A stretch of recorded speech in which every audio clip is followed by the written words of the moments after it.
Bonjour à tout le monde, j'espère que vous allez bien. Chose promise, chose due, aujourd'hui nous allons rentrer dans le grand univers des émotions. Alors avant d'aborder aujourd'hui cette vidéo sur l'émotion colère et une émotion secondaire qui est l'énervement, je souhaitais tout de même faire une petite mise au point. Éclaircir un petit peu le sujet de ces émotions dites négatives que nous qualifions pour ce qui est de la colère, de la peur et de la tristesse.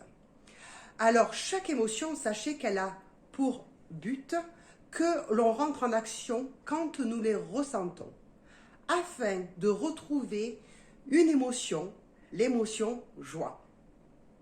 Donc, chacune de ces émotions a un message à nous faire passer à chaque fois que nous les ressentons. Le but de ma vidéo et de mes futures vidéos concernant les émotions, ce n'est pas de ne plus ressentir ces émotions-là, mais au contraire de les vivre, parce qu'il faut que nous les vivions, de les exprimer, mais surtout d'en faire quelque chose de constructif plutôt que quelque chose de destructeur. C'est pour ça qu'aujourd'hui, dans cette vidéo, nous allons faire étape par étape pour mieux comprendre, gérer notre émotion colère. Donc la première étape est le pourquoi ressentons-nous de la colère.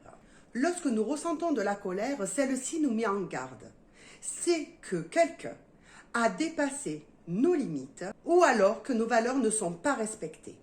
La colère nous indique que quelqu'un menace notre territoire physique et psychologique et que nous devons agir.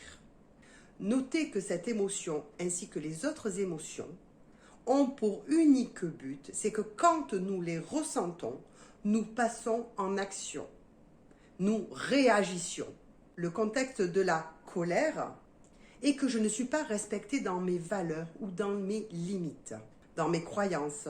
Ma colère se manifeste et je me dois d'entrer en action afin de rétablir des limites ou de faire respecter mes valeurs. Alors les exemples de limites, c'est quand vous avez plus de patience, qu'on arrive au-delà de votre patience ou qu'on prend trop de votre temps, trop de votre énergie. Là, c'est quand on atteint vos limites, vous vous mettez en colère parce qu'une personne a abusé de votre temps, de votre gentillesse, de votre patience. Ensuite, nous avons l'exemple des valeurs. Quelqu'un qui a la valeur liberté, quelqu'un qui a la valeur respect, quelqu'un qui a une valeur fidélité. Quand ces valeurs-là ne sont pas respectées par une autre personne, nous nous mettons en colère. Donc maintenant, je vais vous expliquer les étapes afin de faire quelque chose de constructif de cette colère et surtout d'arriver à l'exprimer facilement à l'autre personne de la manière la plus saine qu'il soit. Premièrement, je communique ma limite ou ma valeur à l'autre personne. Si la personne ne comprend pas, je la communique différemment en employant peut-être d'autres mots, un autre ton. Troisième étape, je prends du recul face à la situation pour voir si ce n'est pas moi qui interprète mal la situation. Cela peut arriver quand on est excédé, énervé justement dans cette colère, alors qu'on a surinterprété ce qui se passait, ce que la personne nous a dit. Quatrième phase, je vérifie si cette colère n'est pas un automatisme que j'ai mis en place de façon automatique, comme un système d'autodéfense. Cinquième étape, quand le conflit ou la personne ne veut rien entendre, c'est accepter ce qu'on ne peut changer et accepter que l'autre personne n'ait pas les mêmes valeurs que moi. Je ne parle pas de limites, mais là, les mêmes valeurs que moi, en mettons la valeur respect, fidélité, voilà. Accepter parce qu'on ne pourra pas faire changer l'autre. Donc vous avez peut-être l'impression que ces étapes sont beaucoup longues pour gérer une colère.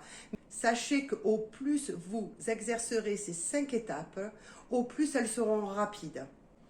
Après, il y a une autre astuce que je peux vous donner, c'est face à une situation, posez-vous la question si ce conflit aura encore de l'importance dans 5 ans. Si oui, Faites les 5 étapes que je vous ai proposées précédemment.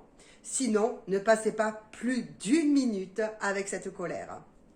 Car sachez que notre colère a des effets sur notre corps. Le fait de prendre du recul et de savoir mieux gérer sa colère, et surtout quoi faire de cette colère, permet de passer beaucoup moins de temps à la ressentir. Car sachez que quand vous vous mettez en colère, vous produisez du cortisol. Le cortisol est une hormone de stress. Et vous savez quoi? Pour 1 minute de colère, donc production de cortisol, il va vous falloir 1 heure pour dégager ce cortisol. Donc 5 minutes de colère, 5 heures de cortisol et de stress. En médecine chinoise, chaque organe correspond à une de nos émotions. Et en ce qui concerne la colère, c'est l'organe du foie. Le foie, c'est l'élément feu. Et donc, si jamais vous ressentez trop de colère, celle-ci va pouvoir s'emmagasiner dans votre foie, créer des troubles au niveau de votre foie. Je vous dirais de travailler sur votre colère, d'arriver à la comprendre et à mieux la gérer, car celle-ci peut être vraiment dévastatrice pour vous, votre corps, dans votre vie et dans vos relations. À présent, je vais vous présenter l'émotion secondaire qui est l'énervement. Souvent, elle est assimilée à la colère, mais l'énervement, en fait, c'est quand une situation qui ne nous facilite pas la vie. Ce n'est pas une personne, c'est une situation. Un exemple, les situations comme les embouteillages, quand on n'arrive pas à faire quelque chose. Quand moi, je n'arrive pas à faire mes vidéos correctement et que je suis obligée de reprendre 150 fois le montage vidéo. Ça m'énerve. Donc, je vais vous prendre l'exemple de l'embouteillage. Vous êtes dans l'embouteillage. Vous allez vous énerver. Vous allez peut-être marronner. Vos enfants derrière vont commencer à crier. Vous êtes fatigué, vous n'avez qu'une envie, c'est de rentrer chez vous. Mais le fait de monter en énervement ne fera pas déboucher votre rue, ne fera pas calmer vos enfants. La seule et unique chose à faire, c'est accepter ce que l'on ne peut changer.